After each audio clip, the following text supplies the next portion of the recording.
न जल देला दिया ये माई, कैसे जोत जलाई हो। पुरवा न जल देला दिया ये माई, कैसे जोत जलाई हो। Mix by Rakesh Lal Yadav.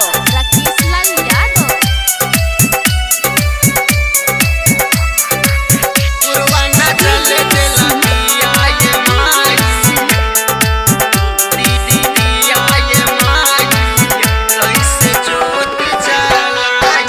भइल बा हमारा से कौन गलतिया, जलत नइखे जे दिया हो।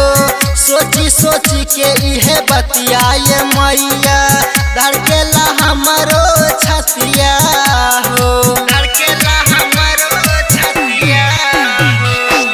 भइल बा हमारा से कौन गलतिया, जलत नइखे जे दिया हो। सोची सोची के इहे बतिया ये मैया, धड़केला हमरो छतिया हो। भक्तन से भरल बा तोहर मंदिरिया, बोला न केने हम जाई हो। पुरवा न जल देला दिया ये माई, कैसे जोत जलाई हो। पुरवा न जल देला दिया ये माई, कैसे जोत जलाई हो।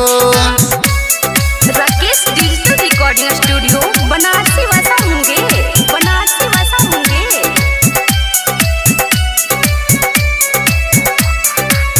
पुरवा न जल देला दिया ये माई, दिया ये माई, कैसे जोत जलाई। अम्बे मैया शारदे भवानी, करन कुछ उपैया है। सखी सहेली कहे सांझ देवे के, निकलत जाले समैया है, निकलत जाले समैया है।